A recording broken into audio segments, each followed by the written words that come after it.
मेरे गांव का है। कल आया था मेरे पास, बहुत परेशान था। बीवी इसकी यहाँ है, वापस जाने को तैयार नहीं। पीछे दूध पीता 6 माह का बच्चा छोड़ आई है, रो रहा था। फिर मैंने उसे तसल्ली दी। मैंने कहा तू फिक्र मत कर, मैं खुद वहां जाकर अपनी गाड़ी में बिठा के तेरी बीवी को ले आऊंगा। और मुझे पता है कि तस्कीन आंटी मुझे तो मना करेंगी नहीं। तुम्हें किसने कहा कि मैं तुम्हें मना नहीं करूंगी? नाज़मा कहीं नहीं जाएगी। तस्कीन, एक बार वलीद की बात तो सुन लो कि वो क्या कहना चाहता है। मुझे किसी से कुछ नहीं सुनना। उस लड़की की हालत उसकी कहानी बता रही है। मैं वलीद की बात नहीं मान सकती। आंटी आप मुझे ऐसे रिजेक्ट कैसे कर सकती हैं?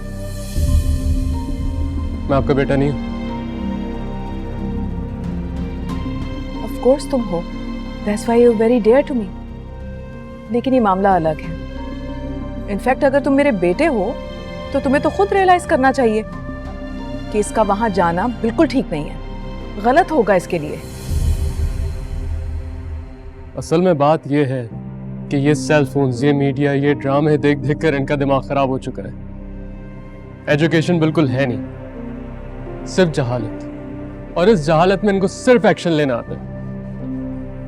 अपना दूध पीता बच्चा फेंका, घर से चल निकली थी आजादी मांगने। Exactly, that's my point. कोई भी माँ अपना बच्चा नहीं छोड़ सकती। बच्चे में माँ की जान अटकी हुई होती है और उसने दूध पीता बच्चा छोड़ दिया। क्या क़यामत ढाई होगी उसने? Just imagine. क्योंकि सिर्फ क़यामत वाले दिन ही एक माँ अपने दूध पीते बच्चे को छोड़ सकती है। नाज़मा, यहाँ आओ। Just look at her. देखो इसकी हालत। अभी तो बहुत बेहतर है। इस बेचारी की कंडीशन तो इससे भी बुरी थी जब ये आई थी तो। Poor girl. मेरे ख्याल से आंटी ये इसका और इसके हस्बैंड का पर्सनल मैटर है। और वैसे भी आप कब तक किसी और की बीवी को अपनी पनाह में रखेंगे? जाना तो पड़ेगा ना इसे। मेरे ख्याल में तुम्हारे और मेरे से बेहतर है कि नाज़मा इस फैसले को करे। नाज़मा, जाना चाहती हो तुम? नहीं बीबी जी, मुझे नहीं जाना। खुदा का वास्ते मेरा बच्चा मुझे वापस दे दे। तुम्हें कोई कहीं नहीं भेज रहा। घर के अंदर जाओ, जाओ। इनका जाती मामला तब तक था जब तक अपने खामन से तशद्दुद सह रही थी। अब ये मेरी पनाह में है, मुझसे मदद मांग रही है और मैं मदद दूंगी। I am not going to back off. Do you hear that? इनके यहाँ बीवी से बात करने का अंदाज यही होता है। इसकी आदी होती है ये, और ये सिलसिला तो हमेशा चलने वाला है। माँ जी, ये सिलसिला भी तब तक चलता रहेगा जब तक मेरे और आप जैसे लोग इन मजलूमों के बारे में बात नहीं करेंगे, कुछ कहेंगे नहीं। खामखा इसका घर खराब होगा। कौन सा घर माँ जी? वो घर जिसमें इंसान अपनी मर्जी से महफूज तरीके से नहीं रह सकता। उस घर में जिसमें बीवी को रोज अपने खामन से तशद्दुद सहना पड़ता हो, रोज पिटती हो, वो घर नहीं, जिंदान होता है। मैं नाज़मा को जिंदान में वापस नहीं भेजूंगी, बिल्कुल भी नहीं। मुझे अब चलना चाहिए। वलीद, डिनर? मैं आज डिनर नहीं कर पाऊंगा। बेटा श्योर? वो नाराज होकर गया। तो ना होता, इस घर का दामाद समझकर उसने हुज्जत की थी। माँ जी, मैंने सही को सही और गलत को गलत ना सिर्फ समझा है बल्कि उस पर अमल भी किया है। अगर इसकी जगह कुमैल भी होता ना तो मेरा जवाब यही होता, बल्कि शायद इससे सख्त होता, क्योंकि वो तो फिर भी मेरा बेटा है।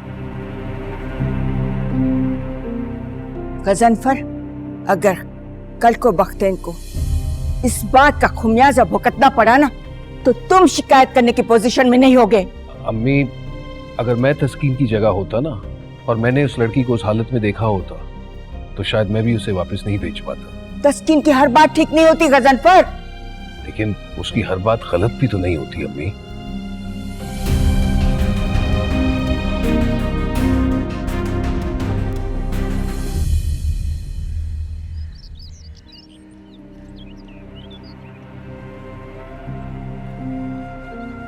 छोड़ फीका अभी नहीं। वो नहीं सरकार, आप जमीनों से आए हैं, थक गए होंगे, कोई बात नहीं।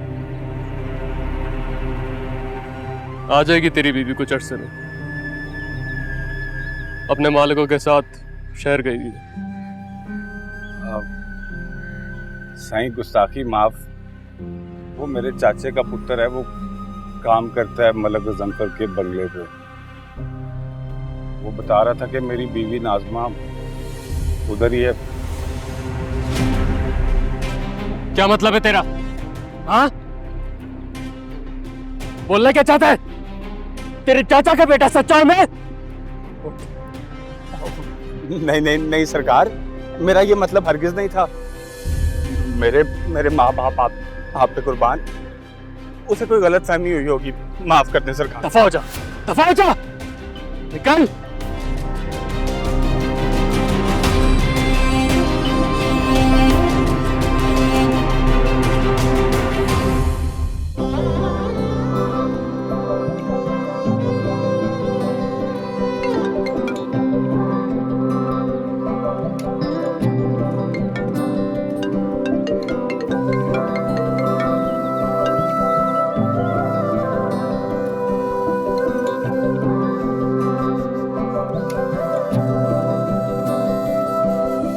खो गई कहाँ वो खो गई आंसू के बस बीच प्लीज बड़ी टॉक टू हो मी। गई। मॉम की तरफ से आई एम सॉरी, लेकिन प्लीज मुझसे नाराज मत हो। बात तो करो मुझसे प्लीज। लोरियां खुली आंखें थी पर वो सो गई।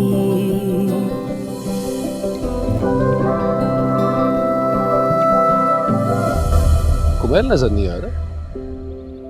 यूनिवर्सिटी से लौटा? कॉल आई थी उसकी। आज माहीन की बर्थडे है ना, बस उसी के साथ है, थोड़ा सा देर में आएगा। वाह जी वाह, तुम भी अच्छी खासी लेट लतीफ निकली। नहीं, मेरा मतलब है पहले बता देती तो सब मिलकर सेलिब्रेट कर लेते। आफ्टर ऑल हमारी फैमिली का हिस्सा बनने के बाद ये पहली बर्थडे है ना। वो तो सही है, लेकिन आपका साहब ज्यादा है।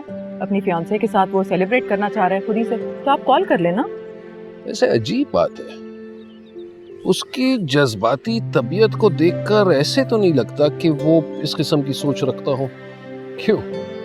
हाँ, कुछ बदल सा ही जाता है माहीन के सामने। Very caring, sensitive, loving. हाँ, तो इसमें हैरत की कौन सी बात है? आखिर बिल्कुल अपने बाप पर गया है ना। ऑनेस्टली मैं भी तुम्हारे लिए ऐसे ही हुआ करता था ना। इनफैक्ट था क्या, अब भी हूँ। गजनफर मलिक साहब, कोई मौका जाने नहीं देते आप खुद सताइशी का। भाई ये भी तुम्हारी पख्तैन? अरे पख्तैन, क्या हुआ? तुम रो क्यों रही हो? तुम ठीक हो? Is everything all right? Waleed मुझसे नाराज है, मुझसे बात नहीं कर रहा है, वो मेरी कॉल भी रिसीव नहीं कर रहा है और फोन भी ऑफ कर दिया उसने। And you are to blame for this. Me? तुम दोनों की लड़ाई में मेरा क्या? लड़ाई नहीं हुई है हमारी। तो फिर क्या हुआ? वो नाराज होकर चला गया था यहाँ से, वो भी मम्मा की वजह से। तो ये मेरा और उसका मामला था, तुम्हारे से नाराज होके वो बात को क्यों बढ़ा रहा है? सीरियसली मॉम, एक मुलाजमा के लिए आप वलीद को नीचा दिखा रही थी। देखिए गजनफर, मुलाजमा से पहले वो इंसान है, और मैं वलीद को नीचा क्यों दिखाऊंगी? मुझे जो ठीक लगा मैंने वो किया। डैड, इसी वजह से वो नाराज होकर गया है यहाँ से, और मॉम को मेरा बिल्कुल भी एहसास नहीं है।